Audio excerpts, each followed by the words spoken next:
Yeah, well, let's get to that then. Let's talk Godzilla minus one. So, for those Yeah. that don't know, ladies and gents, it has not had a massively wide release. So, it was released in Japan first, and then it was released in the States, and now it's been released in the UK. I believe it was released in Australia as well. A week prior to being released in the UK, it's not officially released in the UK I think yet. Mexico got it as well. Yeah, it officially releases Friday in the UK. But if you're a member of Cineworld, you get to watch advanced screenings, it seems. Now, I literally signed up for that just to watch this bloody movie, and I'm going to cancel my membership because there's no point in having it outside of that, to be fair. Just a monthly subscription that I'm not going to use all the time because, hey, the state of movies is garbage. But that's how I managed to watch it yesterday. It was surprisingly busy, the theatre, for an advanced screening. There was one woman there, which I thought was quite comical because it just goes to show the sort of demographic. And it was an astounding film. I was left, I mean, my tweets pretty much speak for itself. I was left absolutely speechless for a long time. And then I chose to sort of delve into my thoughts. I mean, that is one powerful film. Very strong anti-war message, very strong fatherhood message, trauma message. You know, when you say anti-war, I mean, I said in my review, and I wonder if you guys would agree with this. We talk about the sort of anti-war message, and loads of people would be like, "Oh, so it's it's about anti-America." No, it's actually anti-Japanese government as well in parts, and how they threw away their young men in the war, which was completely fruitless towards the end because they knew it was over, and yet they still sent them off to their death. I mean, this isn't the usual propaganda that you would believe, it to be. I don't know if you guys sort of got that anyway from it. I think you're right. I mean, that was my impression, is that it was a very anti-war film.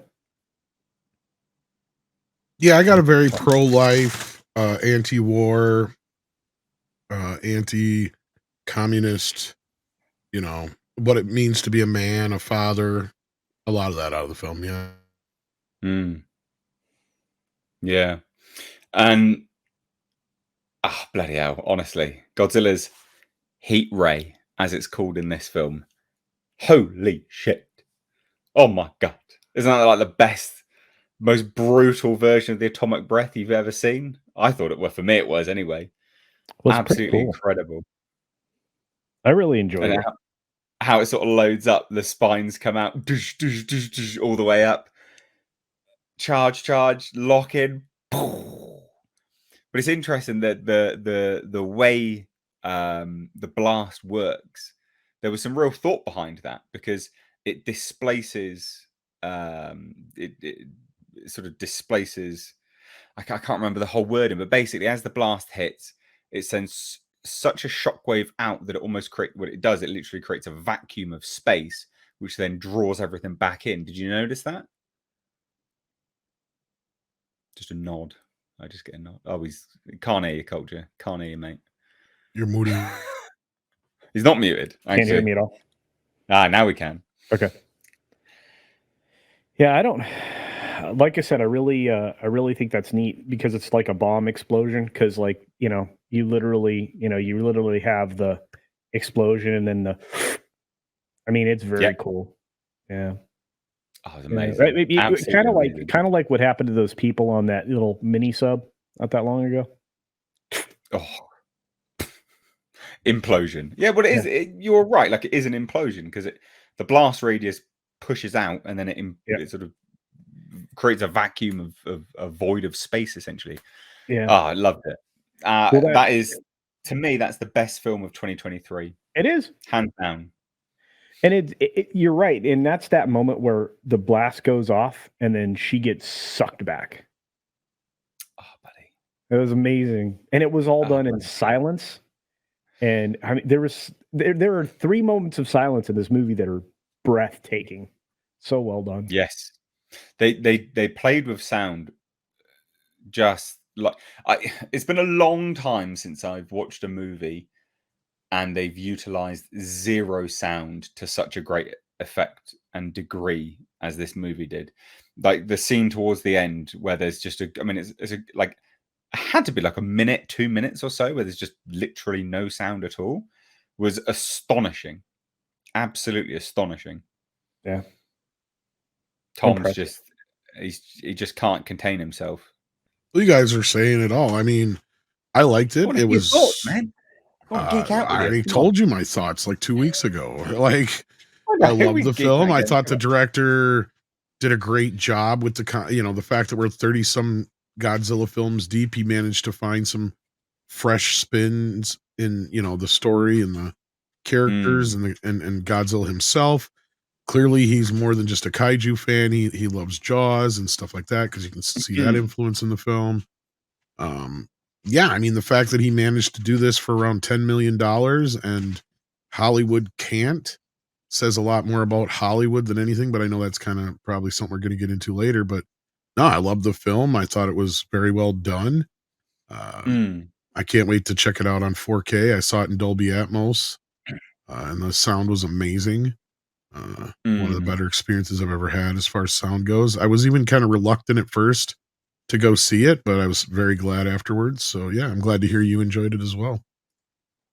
Oh, massively, massively. It's done incredibly well as well.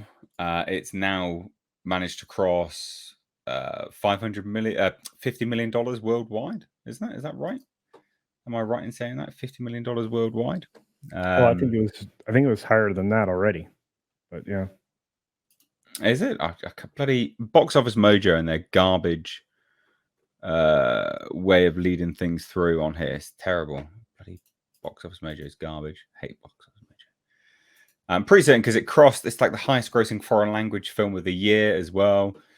Oh no, you're right. It's sitting right at 15 million. So yeah.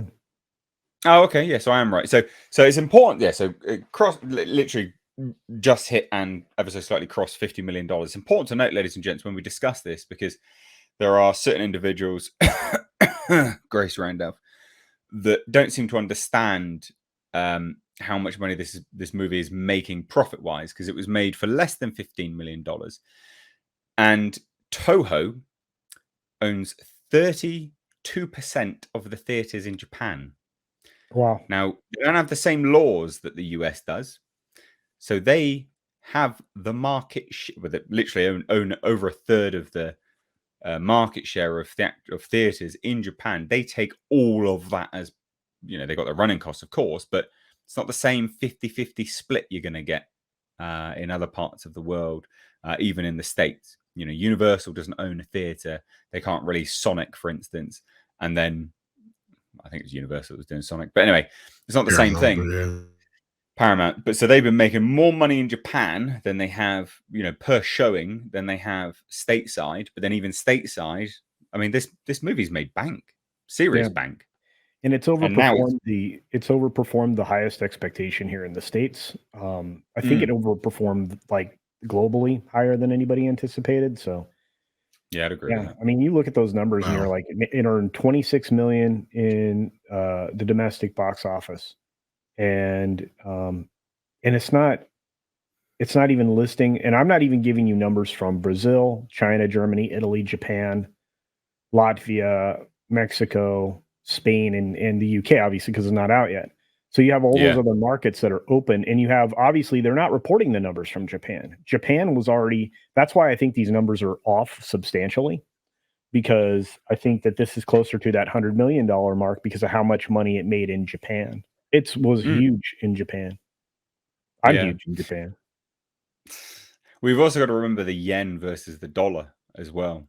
Yeah, so but that's the other thing that idiots like Grace Randolph didn't take into account.